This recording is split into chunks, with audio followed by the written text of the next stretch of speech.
കുറച്ച് പിസ്താഷ്യൽസ് ഇരിക്കുന്നു. അപ്പോൾ ഇത് വെച്ചൊരു ക്രാഫ്റ്റ് ചെയ്തേക്കാമെന്ന് ഞാൻ കരുതി. അപ്പോൾ അതിനായിട്ട് നമുക്കൊരു ബ്രഷും പിന്നെ ഒരു പെയിൻറ്റും വേണം. ഈ എടുത്തിരിക്കുന്ന പെയിൻറ്റ് ഇതാ ഈ കളറാട്ടോ. അതിൻ്റെ പേര് നിങ്ങൾക്ക് കാണാൻ പറ്റുന്നുണ്ടല്ലോ അല്ലേ? ഇതാ കണ്ടോ ഈ കളറേ. ഇത് തന്നെ എടുക്കണമെന്നില്ല, റെഡ് കളറുള്ള ഏതായാലും കുഴപ്പമില്ല. റെഡ് കളർ ആവണം, അല്ലെങ്കിൽ ഇഷ്ടമുള്ള കളർ നിങ്ങൾക്ക് എടുക്കാം. ഓക്കെ, ഇനി നമുക്ക് വേണ്ടത് പശയാണ്. ഞാനിവിടെ എടുത്തിരിക്കുന്നത് B7000 എന്ന് പറഞ്ഞിട്ടുള്ള പശയാണ്. ഏത് പശ വേണമെങ്കിലും നിങ്ങൾക്ക് എടുക്കാം. അതുപോലെ ഇനി ആ പിസ്താ ഷെല്ലുകളിൽ നിന്ന് 4 പിസ്താ ഷെൽസ് എടുത്തിട്ടുണ്ട്. ആ 4 പിസ്താ ഷെൽസ് എന്താ ഇതുപോലെ വെച്ചാൽ ഇങ്ങനെ കിട്ടുന്ന തരത്തിലുള്ള പിസ്താ ഷെല്ലുകളാണ് എടുക്കേണ്ടത്. സെലക്ട് ചെയ്ത് എടുക്കുക. ഇങ്ങനെ സെലക്ട് ചെയ്തെടുത്ത പിസ്താ ഷെല്ലുകൾ നമുക്കിനി എന്താ ചെയ്യേണ്ടതെന്ന് വെച്ചാൽ പെയിൻറ്റ് ചെയ്തെടുക്കാം. ഇങ്ങനെ ഓരോ ഷെല്ലുകളായിട്ടും എടുത്ത് പെയിൻറ്റ് ചെയ്യണം. ഓരോന്നായിട്ടും എടുത്ത് പെയിൻറ്റ് ചെയ്യുക. എല്ലാ ഭാഗത്തും പെയിൻറ്റ് എത്തുന്നത് പോലെ തന്നെ പെയിൻറ്റ് ചെയ്തെടുക്കണം. ഓക്കെ, അങ്ങനെ നമ്മൾ 4 പിസ്താ ഷെല്ലുകളും പെയിൻറ്റ് ചെയ്തെടുത്തിട്ടുണ്ട്.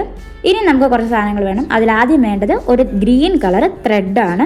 ഒപ്പം 2 ചെറിയ പേപ്പർ കഷ്ണങ്ങളും ലീഫിൻ്റെ ഷേപ്പിൽ കട്ട് ചെയ്തെടുത്ത 2 പേപ്പർ കഷ്ണങ്ങളും വേണം. ഈ കട്ട് ചെയ്തെടുത്ത 2 ചെറിയ പേപ്പർ കഷ്ണങ്ങളെ നമ്മൾ ഈ ഗ്രീൻ ത്രെഡിൻ്റെ തുമ്പിലായിട്ട് ഒട്ടിച്ച് ചേർത്ത് കൊടുക്കണം. ത്രെഡിൻ്റെ അറ്റം ചെറുതായി ആ പേപ്പറിലൊന്ന് ചുറ്റിച്ചു കൊടുത്തിട്ട് പശ നന്നായിട്ട് തേച്ച് ഒട്ടിച്ചു കൊടുക്കാം.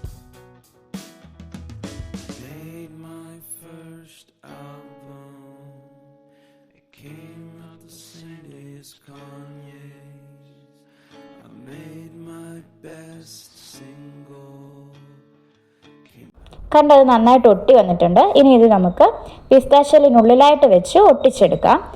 ഈ 2 പിസ്താഷ്യലിലും വെച്ച് ഒട്ടിച്ചെടുക്കണം. അപ്പോൾ ഇതുപോലെ വരും.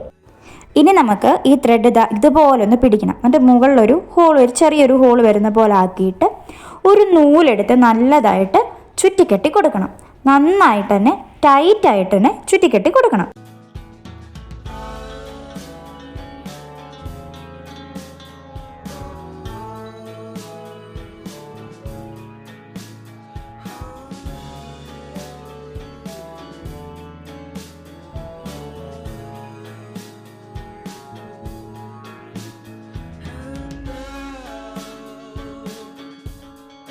നന്നായി നമ്മൾ ചുറ്റിക്കെട്ടി എടുത്തിട്ടുണ്ട്. ഇനി നമ്മൾ ലീഫിൻ്റെ ഷേപ്പിൽ കട്ട് ചെയ്തെടുത്തിരിക്കുന്ന പേപ്പർ ഈ നൂലിൻ്റെ മുകൾ ഭാഗത്ത് വെച്ച് നന്നായിട്ട് പശ വെച്ച് ഒട്ടിച്ചു കൊടുക്കാം.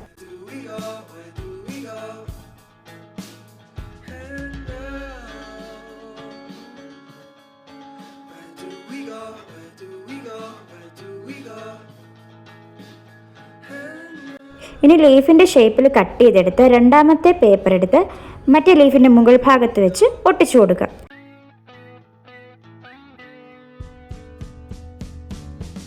അങ്ങനെ നമ്മൾ ലീഫിൻ്റെ ഷേപ്പിൽ കട്ട് ചെയ്ത് വെച്ച പേപ്പർ മുകൾ ഭാഗത്ത് ഒട്ടിച്ചു കൊടുത്തിട്ടുണ്ട്.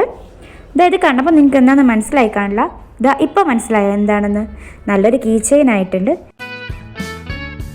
എങ്ങനെയുണ്ടെങ്കിൽ ആക്രിമാക്രി ക്രാഫ്റ്റ് ഇഷ്ടപ്പെട്ടാൽ ലൈക്ക് ചെയ്യുക, സബ്സ്ക്രൈബ് ചെയ്യുക, സപ്പോർട്ട് ചെയ്യുക. അടുത്ത വീഡിയോ കാണും വരെ ബൈ.